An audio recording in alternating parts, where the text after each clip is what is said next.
spécial puisque, comme tu peux le voir, je me suis procuré un livre sur le célèbre jeu Fortnite.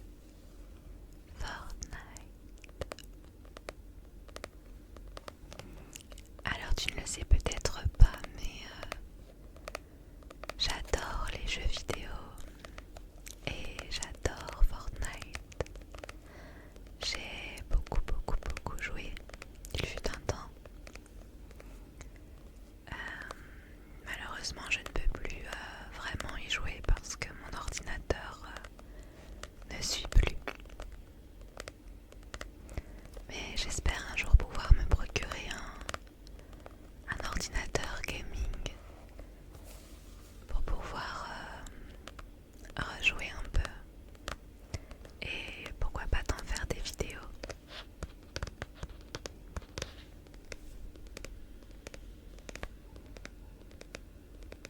Du coup, j'avais envie de lier un peu ces deux passions. La passion de l'ASMR, de la lecture aussi, et des jeux.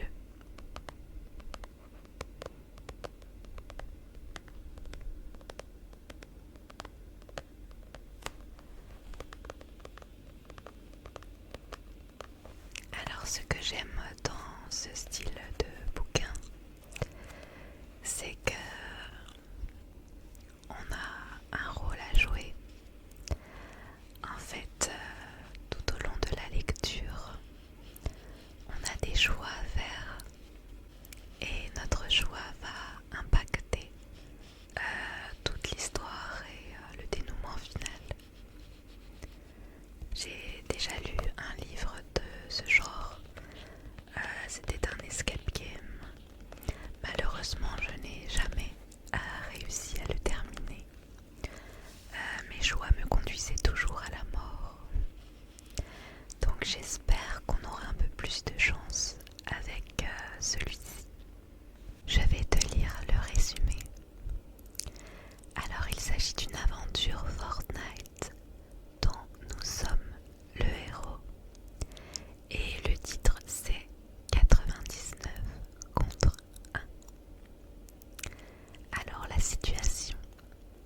Une catastrophe planétaire a fait disparaître 98% de la population humaine de la surface de la Terre.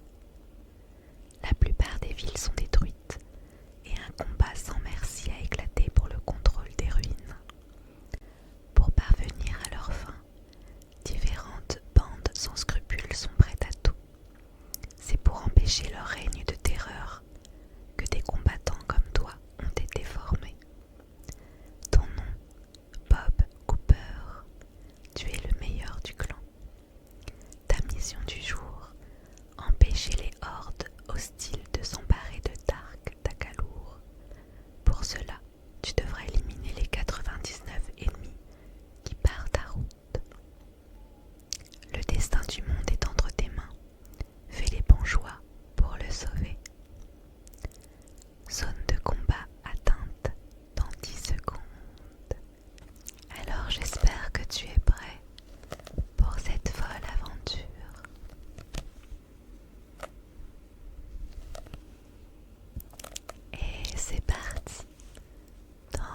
surface de la Terre.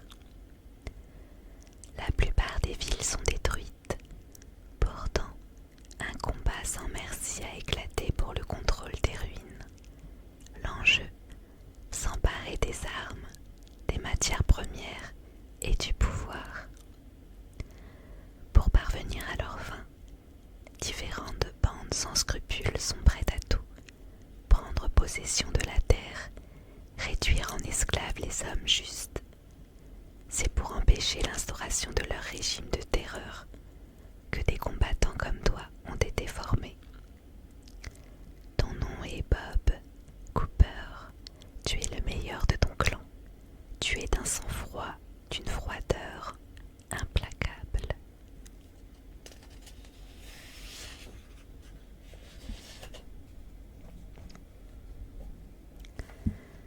Une véritable machine de guerre sur deux jambes, un esprit fin et tranchant comme une lame. On t'a envoyé en mission secrète, toi seul contre 99 ennemis. Marcellus, le chef de ton équipe, t'a remis une carte de Dark Takalour et t'a doré de sa nouvelle invention, un chargeur spécial pour armes à feu. Avec, tu peux utiliser tout type de munitions sur n'importe quelle arme. Un joujou qui ne sauverait la peau d'aucun combattant lambda. Mais tu n'es pas un combattant lambda. Si on t'a sélectionné pour cette mission, c'est parce qu'il n'y a pas meilleur que toi. Mais en es-tu vraiment sûr? Si tu échoues aujourd'hui, les hordes hostiles s'empareront définitivement de Dark Takalour et réduiront à néant les espoirs des justes de s'installer sur ce territoire. Voilà les pensées qui t'assaillent alors que ton bus de combat survole l'île. Tu te concentres cependant sur ta mission. Tu as sorti ton célèbre skin rapace de l'armoire. Tu es prêt? Dernière halte dans 10 secondes. 5, 2, tu t'élances dans le vide armé d'une simple pioche. Ton planeur s'ouvre avec une secousse qui raidit tes muscles. Tu ne sens rien. Cold Blood, ton surnom, tu le dois au sang-froid avec laquelle tu prends tes décisions, même sous une pression extrême.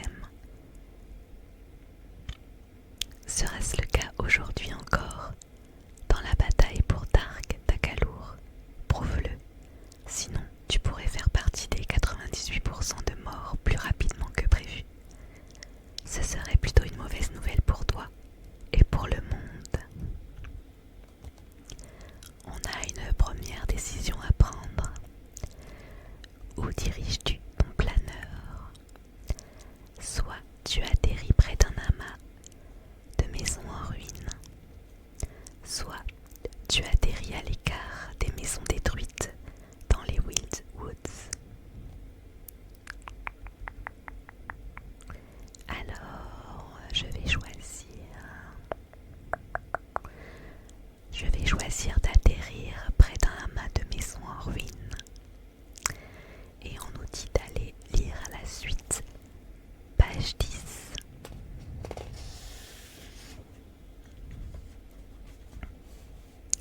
Ton planeur survole une cité totalement détruite. D'après le dossier de mission que Marcellus a rédigé à ton attention, elle portait le nom de Mad Manouk et comptait 3489 âmes avant la catastrophe. Aucun habitant n'a survécu. Depuis, la cité est une véritable ville fantôme. Seuls y rôdent les clans ennemis. En consultant le dossier, tu apprends deux choses. 1. 5 heures de marche te seront nécessaires pour rejoindre la zone. 2. Ce sont 99 ennemis précisément qui grouillent alentour. Et ces 99 types, tu ne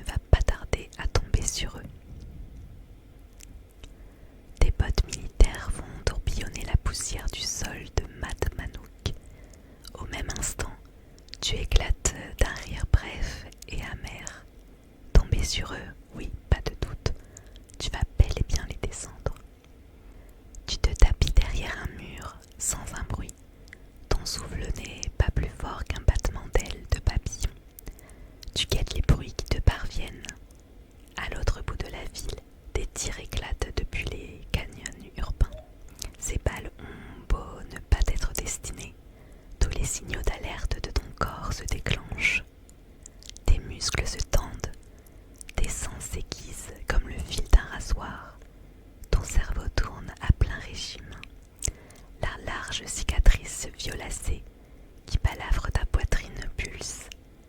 Les combattants des bandes ennemies sont tout proches. Ils poursuivent un objectif que ta présence ne fait que compromettre. Mais eux aussi contrecarrent ton objectif.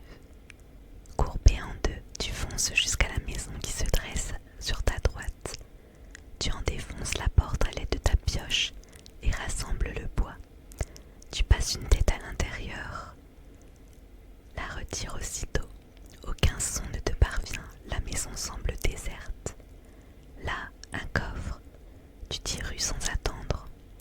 En l'ouvrant, tu émets un cliquetis qui éveille la curiosité d'un mystérieux visiteur. Des bruits de pas précipités se rapprochent. Encore une seconde et tu seras dans la ligne de mire. Parmi les objets que contient le coffre, tu ne peux en prendre qu'un seul avant de t'enfuir. Qu'emportes-tu? La potion de bouclier ou le fusil d'assaut à rafale? Comme tu n'as ni protection ni arme digne de ce nom, les deux pourraient se révéler bien utiles. Alors, que prends-tu? Tu te décides pour le shield. Prends la potion du bouclier. Ou tu t'empares du fusil. Prends le fusil d'assaut à rafale et les munitions.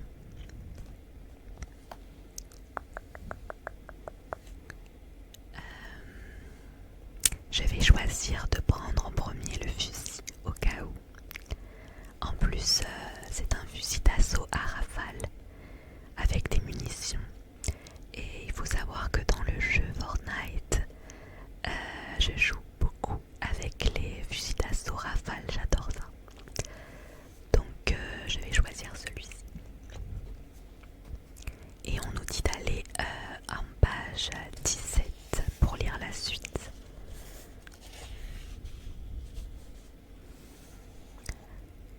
Tu te sens encore un peu plus fort. Avec un AR, te voilà enfin un vrai guerrier.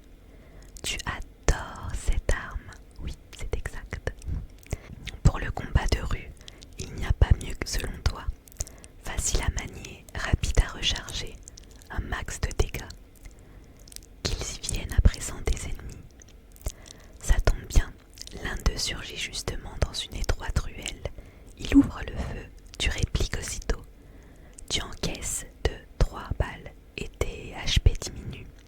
Bon sang, tu n'as nulle part où t'abriter. Après avoir répliqué de quelques tirs, tu parviens enfin à t'engouffrer dans une maison.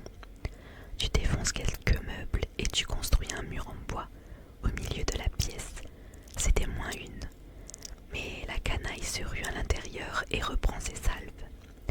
Heureusement qu'il balance ses munitions à tort et à travers, et que le mur tient. Quand son feu commence à faiblir, tu passes une tête au-dessus des planches, criblées de balles. À bout portant, tu lui envoies une salve supplémentaire. Il tombe à genoux. Dans son extrême détresse, il essaie encore de manger des pommes.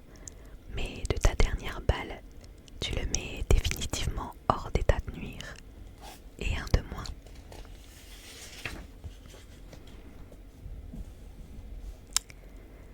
Tu t'empares de la potion de bouclier de l'ennemi. Ou tu quittes la maison au pas de course et cherches du loot dans les rues. Je pense que je vais prendre la potion de bouclier de l'ennemi. Et on doit lire la suite, page 19, juste à côté, c'est parfait. Pendant 5 secondes, le temps que la potion fasse effet, tu es sans défense. Tu passes le cap sans dommage, te voilà bien protégé à présent. Ça tombe à pic parce que déjà une guerrière en skin chevaleresque rouge se rue dans la maison.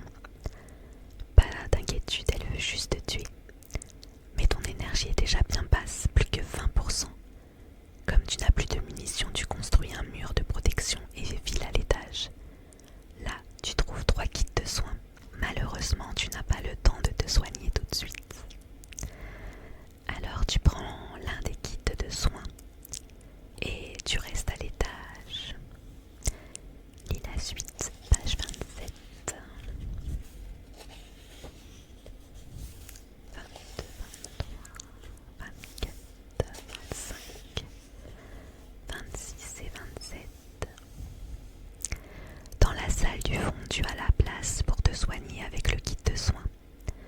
Mais tu n'en as pas le temps, car un ennemi à la carrure impressionnante pénètre dans la pièce. Il n'a pas l'air super chevronné. Il débarque avec ses gros sabots. On dirait un éléphant dans un magasin de porcelaine.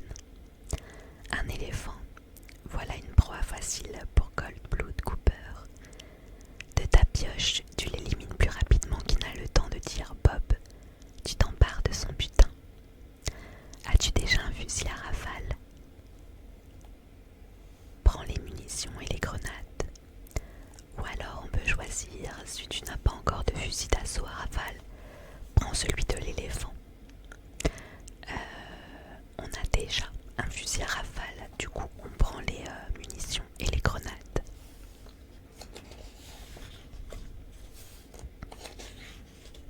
Et direction la page 33.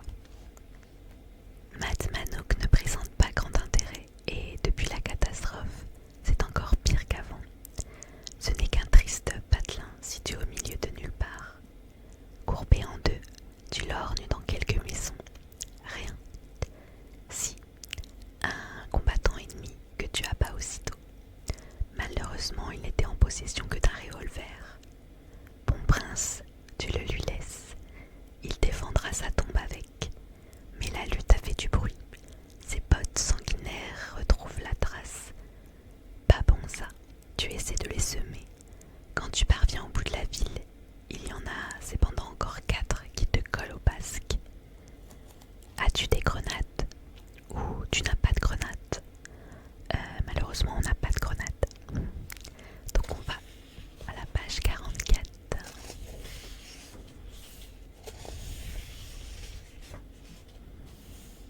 39, 41, 43 et 44. 4 adversaires, un fusil à rafale et plein de munitions. Tu es vraiment à la fête. Quand ils fondent sur toi, tu ne te caches même pas.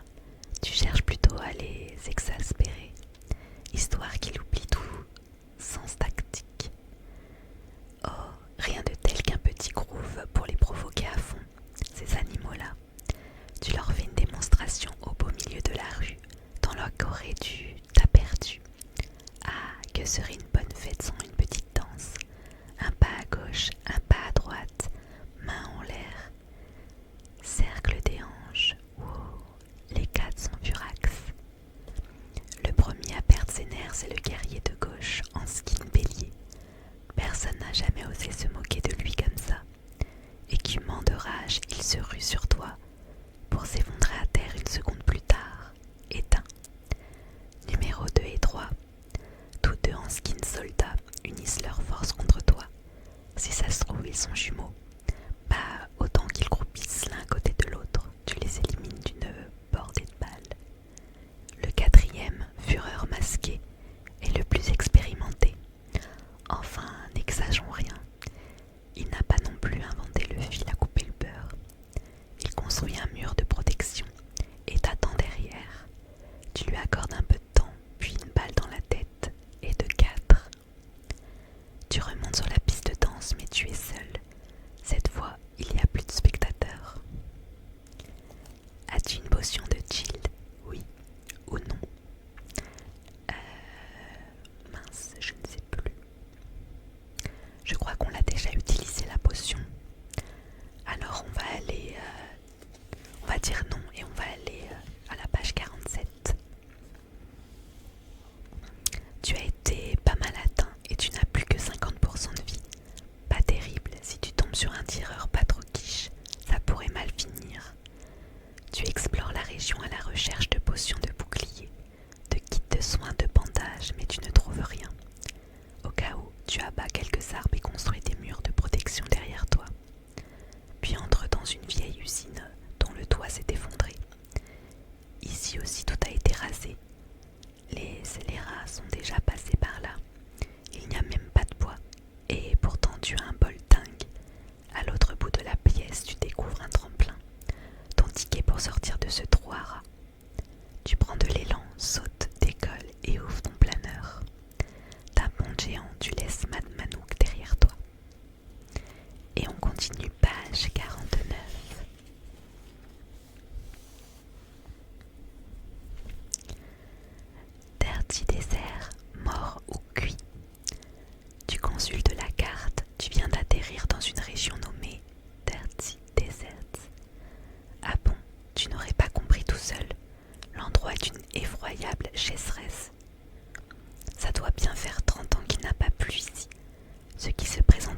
Tu te soumets donc à ton destin.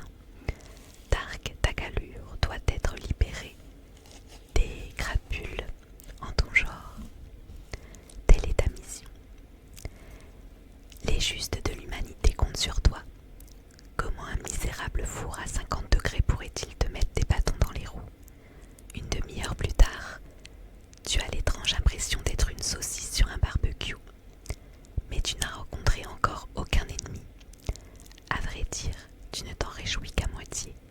Un petit divertissement ne serait pas pour te déplaire. Sans la possibilité de jouer de la cachette, tes doigts vont finir par rouiller. En pensée, tu repasses le film des dernières heures. Tu as rassemblé un bon nombre de choses utiles et une partie de tes ennemis a déjà été éliminée. Combien exactement? Tu as perdu le fil. Un coup d'œil jeté à ton compteur de kills te l'indique.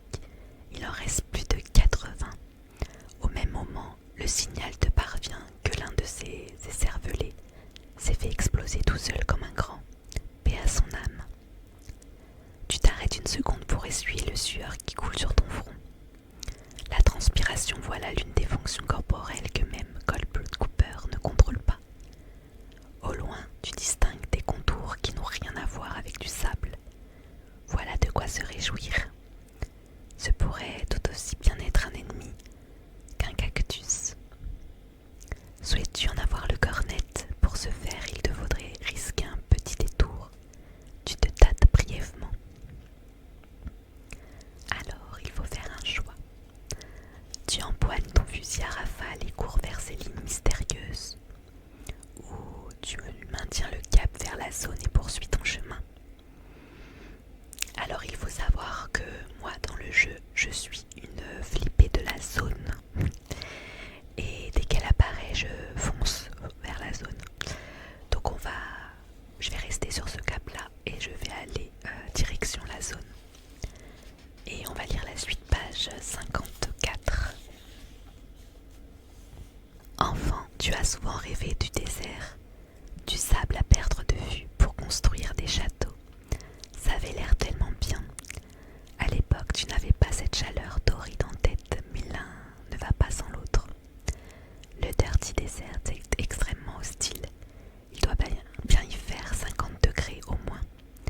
Il n'y pleut que tous les 30 ans. Tu sens l'intense brûlure du sable même à travers les épaisses semelles de tes chaussures. Le désert, les anciens Égyptiens y enterraient leurs morts. Au lieu de se décomposer, ils se déshydratèrent comme des momies. 30 minutes plus tard, tu te sens comme eux. D'ailleurs, tu files droit, chaque pas de côté pour résigner ton arrêt de mort. Rien ne pousse ici et certainement pas les champignons ou des pommes susceptibles de remonter ton énergie. Du coup, tu te concentres sur la seule chose que tu puisses faire, survivre. Au bout d'une heure, tu es un vrai raisin sec, déshydraté, ratatiné, desséché. Tu as alors une idée de génie. Tu déballes ton planeur et le tiens en ombrelle au-dessus de la tête. C'est plus lourd comme ça, mais au moins tu es à l'ombre. L'inconvénient, c'est que tes ennemis peuvent te voir de loin. Justement, tu tombes sur l'un d'entre eux, gisant dans le sable, assoiffé et les dents saillantes. Il n'est pas en mesure de te voir, encore moins de te nuire. Son fusil à pompe cependant est bien huilé. Tu t'en empares aussi que de ses munitions. En pensée, tu coches un adversaire supplémentaire, éliminé pour cause de bronzage excessif. Dans la poche de son skin, tu découvres une dernière chose susceptible de t'être utile. Une carte montrant l'emplacement d'un camp ennemi. Il n'est qu'à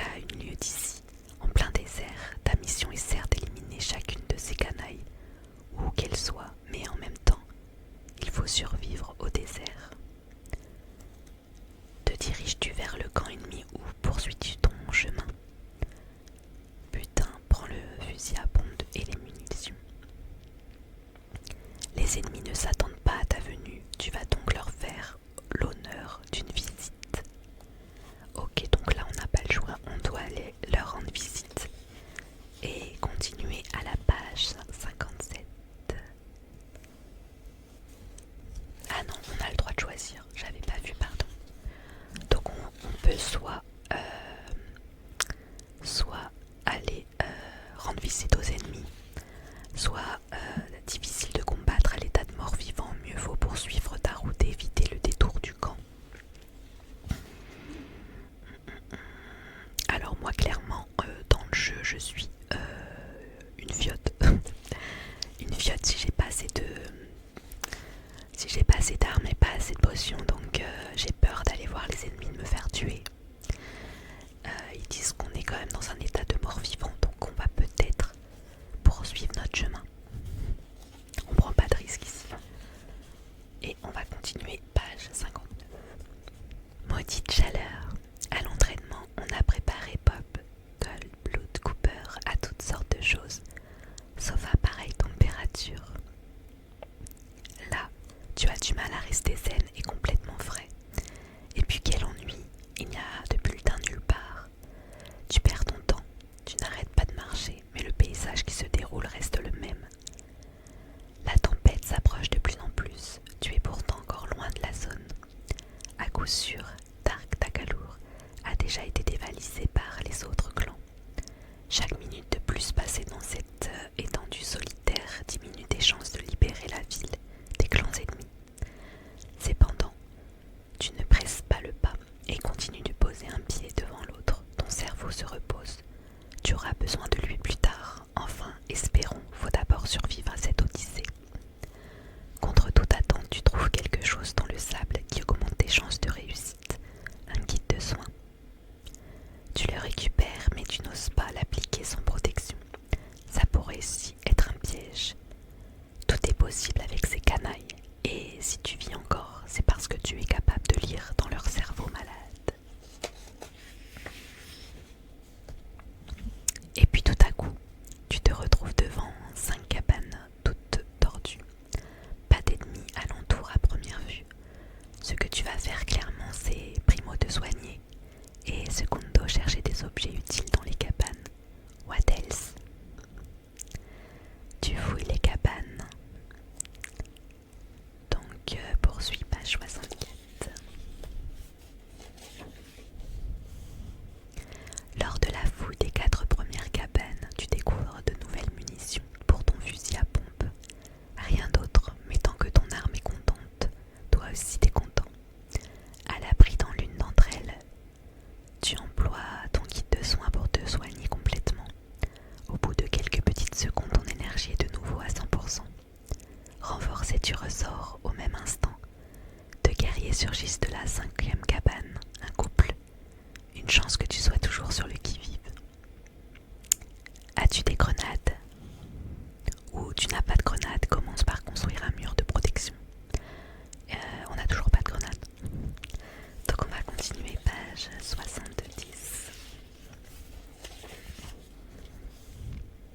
Heureusement que tu as emporté assez de bois dans le désert. Ton mur de protection intercepte les premiers tirs ennemis. Comme ils sont tout aussi surpris que toi, ils n'ont pas le temps de viser correctement. Tu fais le tour de ton mur au pas de course, tire, retourne de l'autre côté, tire et ainsi de suite. Ce n'est pas rapide mais efficace. La femme en skin chevaleresque s'affaisse sur les genoux. Le faucheur tentant encore de la soigner, signant ainsi son arrêt de mort. Tu récupères leurs munitions et un kit de soins. As-tu une gourde du brave? Si oui, va en lisière de forêt et soigne-toi. Sinon, lis la suite, page 77. Et ben non, on n'a pas de gourde du brave, donc on va continuer. Page 77. Ces satanées gourdes du brave, on n'en a jamais à portée de main. Ou si on en a une, on n'a pas le temps de l'utiliser. Encore un credo à toi, pas facile de consommer les mains vides. Tu te contentes donc que du kit de soins. Ton niveau de vie remonte à 75%. Ainsi, Ragayardi, la traversée du désert devient une promenade du dimanche. Enfin, presque. Tu vas arriver au bout de cet enfer, à l'horizon. Tu aperçois les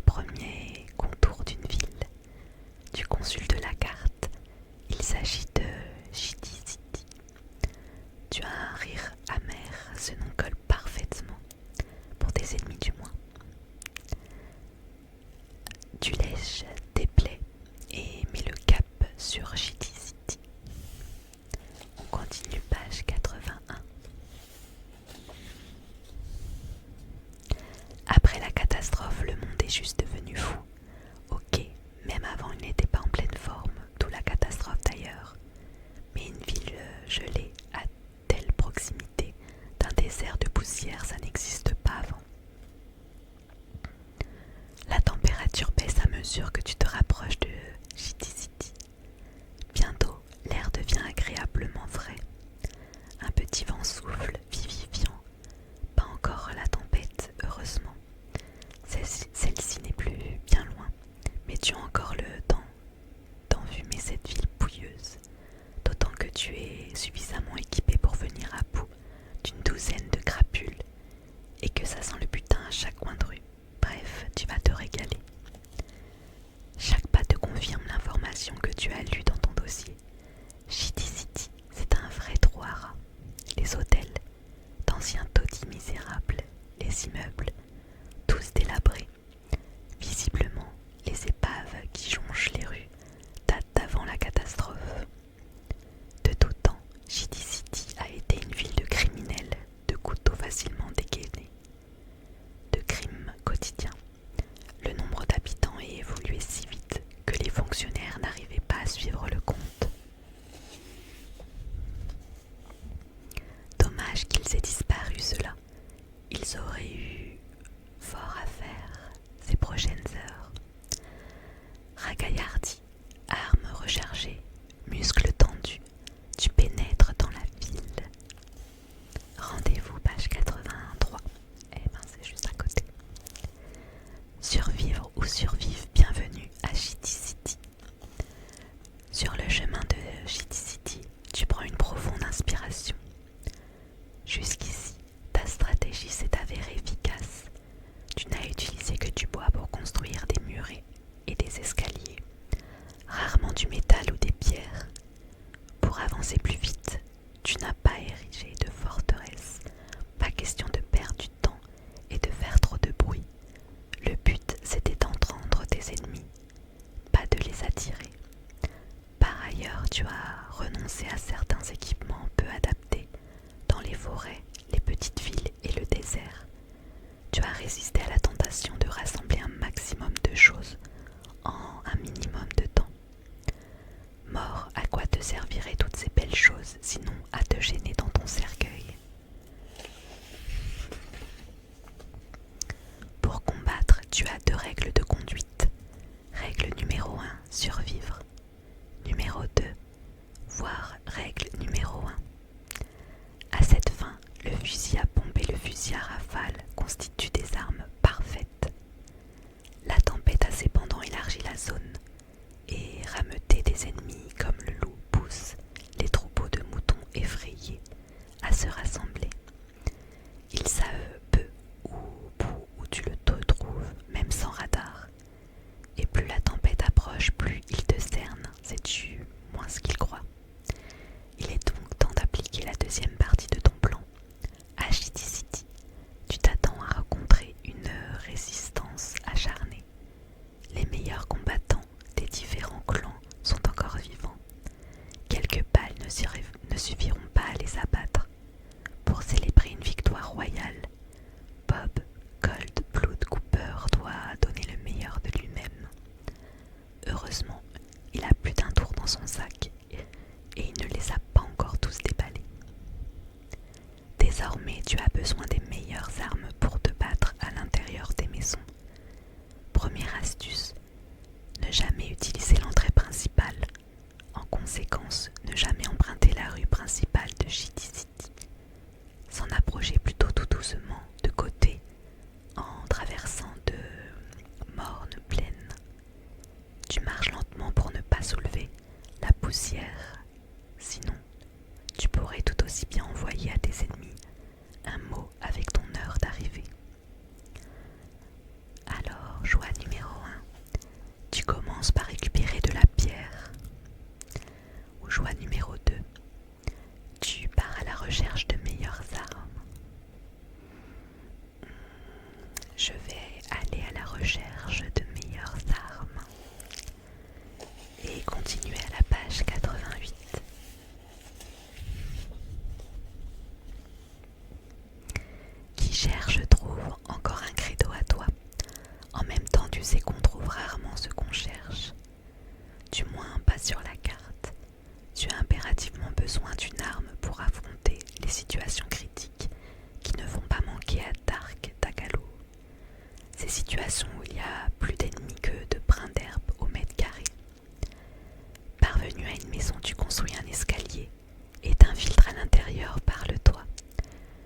Tu as à bas un peu de bois, rassemblé du métal, des grenades.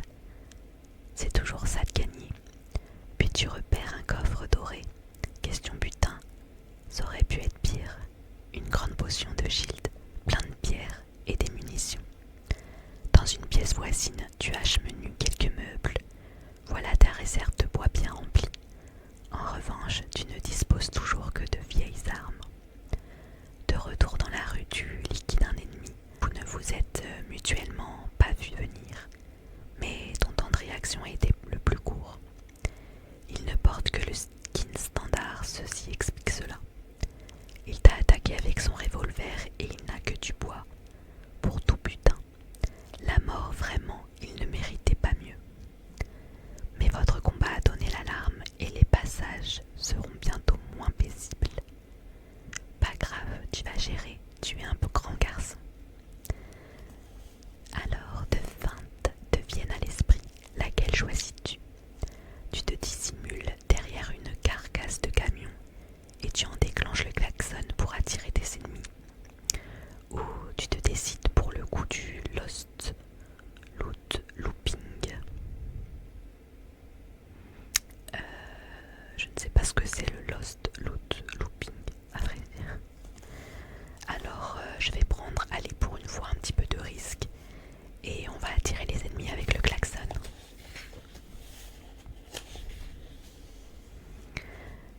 Normalement, tu n'extrais pas le métal des véhicules. Le risque, c'est qu'en frappant la carrosserie, le klaxon se mette en route, indiquant ton emplacement à tout le monde. En même temps, vu le bruit que tu as déjà fait, ça n'a pas beaucoup d'importance. Tu ériges un mur au coin d'une rue, puis de ta pioche, tu frappes sur un camion calciné. Le métal enrichit tes réserves, mais ce n'est pas ce que tu as en tête. Au moment où le klaxon du camion se déclenche, tu te mets à couvert derrière ton mur.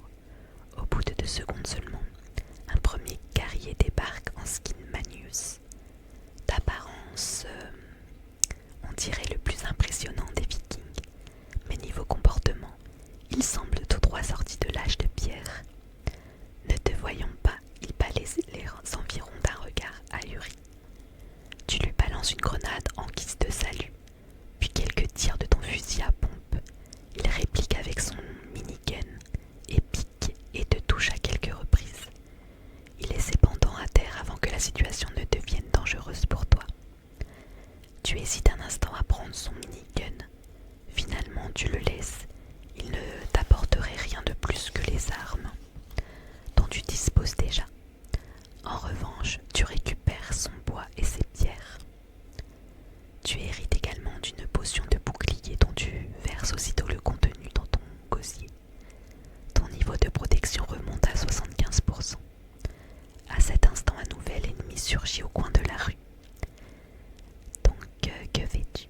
Tu cours dans la maison la plus proche et tu construis une forteresse. Ou tu t'engouffres dans le labyrinthe des rues de la ville.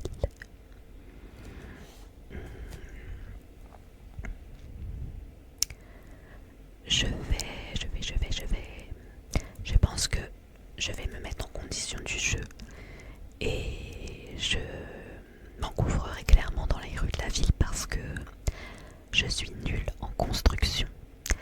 Donc me mettre dans une maison, oui, mais faire une construction, une forteresse, je suis incapable.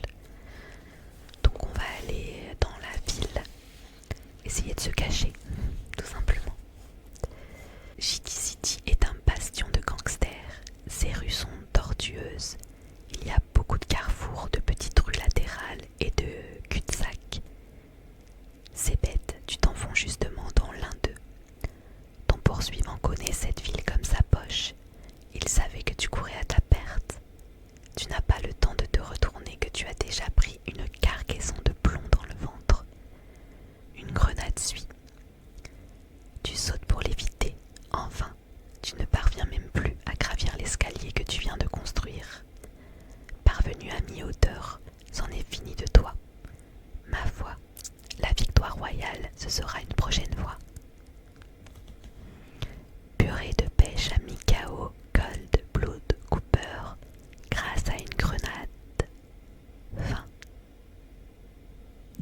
Je suis dégoûtée, dégoûtée, dégoûtée, dégoûtée. On n'aura pas de victoire royale cette fois-ci et pourtant on était bien, bien parti. Mais comme je te l'ai dit en début de vidéo, ce genre de livre est très difficile à terminer. Il faut vraiment faire les bons choix tout le long. Donc, tant pis, tant pis, tant pis, tant pis. On pourra peut-être recommencer une prochaine fois si ce genre de vidéo te plaît. D'ailleurs, n'hésite pas à me dire en commentaire si tu as déjà lu ce genre de livre. Si toi aussi tu aimes Fortnite et tu y joues peut-être régulièrement. Moi, il faut vraiment que je me rentraîne parce que comme tu vois, je fais pas les bons choix. Et je ne suis pas la plus forte pour les victoires royales. En tout cas, j'ai beaucoup, beaucoup, beaucoup aimé l'histoire. On est plongé dedans directement et on est plongé dans l'histoire comme si on était en train de jouer sur la console ou l'ordinateur. C'est trop marrant. J'espère que ça t'a plu aussi ce petit moment. Et c'est pour ça que je t'invite vraiment à me laisser un petit commentaire pour me faire ton retour, pour partager aussi avec moi sur ce jeu. Et puis au-delà de ça, ça m'aide énormément à avoir de la visibilité et à m'encourager à faire d'autres vidéos. Et puis si tu me suis pas encore, je t'invite à le faire tout de suite pour ne rien louper de mes prochaines vidéos. Peut-être qu'on en refera des petits livres Fortnite comme ça. Je sais qu'il y a d'autres histoires, donc ça peut être sympa. Et puis il faudra absolument qu'on essaye d'avoir cette victoire royale.